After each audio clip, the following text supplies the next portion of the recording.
കൊച്ചി എത്തി. സോ കൊച്ചി എത്തി കഴിഞ്ഞ് ഫസ്റ്റ് ഊണ് കഴിക്കാൻ പോവാണ്. ഒരാൾ ഇത് കണ്ടിട്ട് കറിയൊക്കെ ചെയ്യാൻ തോന്നുന്നു. അവിടെ നിന്ന് അടിപൊളിയായിരുന്നു. മച്ചിലി റെസ്റ്റോറൻറ്റാണ് ഞങ്ങൾ പോയത്. നല്ല നാടൻ ഊണ് കഴിക്കാൻ വേണ്ടിയിട്ടാണ് പോയത്. ഒത്തിരി കറി ഉണ്ടായിരുന്നു. പിന്നെ എൻ്റെ കാളാഞ്ചി വന്നു. പിന്നെ മൈ ഫേവറേറ്റ് കല്ലുമക്ക. ഞാനത് കുറച്ചൊക്കെ നോക്കിയിരുന്നു കഴിക്കുന്നതിന് മുന്നേ. പിന്നെ മത്തി, അതെനിക്ക് വലിയ ഫേവറേറ്റ് ഇല്ല, എന്നാലും മേടിച്ചു. പിന്നെ കുറച്ച് മീൻ കറി ഒഴിച്ചു. നമുക്ക് കറിയൊക്കെ ആവശ്യത്തിന് അവൈലബിൾ ആണ് നമ്മുടെ ടൈമിൽ. പിന്നെ അതെന്താ കറി എനിക്ക് മനസ്സിലായില്ല, പക്ഷേ ഞാൻ ഒഴിച്ചു. എന്നിട്ട് ഞാൻ നല്ല കല്ലിലെൻ്റെ ചിരി ചോറ് കഴിക്കുമ്പോൾ അടിപൊളിയായിരുന്നു. എനിക്ക് ഇഷ്ടപ്പെട്ടു. എസ്പെഷ്യലി ആ കല്ലുമക്ക എനിക്ക് ഭയങ്കര ഇഷ്ടമായി. ഒത്തിരി ഐറ്റംസ് അവർ സെർവ് ചെയ്യുന്നുണ്ട് പ്ലേറ്റിൽ. നമുക്ക് വേണ്ടത്ര അവർ വീണ്ടും ഇട്ട് തരുന്നുണ്ട്.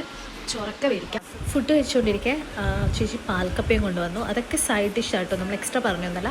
അതും നൈസായിരുന്നു മീൻ കറീൻ്റെ കൂടെ. അപ്പോൾ കത്രിക്കടവെത്തി നല്ല ഫിഷ് ഫ്രൈയുടെ മണം കിട്ടുമ്പോൾ കയറിക്കോ മച്ചിലി റെസ്റ്റോറൻറ്റ്. അപ്പോൾ ഈ 3 വീക്സിൽ എൻ്റെ വെറുപ്പിക്കലും ഫുഡ് കാണിച്ചുള്ള കൊതിപ്പിക്കലും കാണാം. നെക്സ്റ്റ് വീഡിയോയിൽ കാണാം. ബൈ.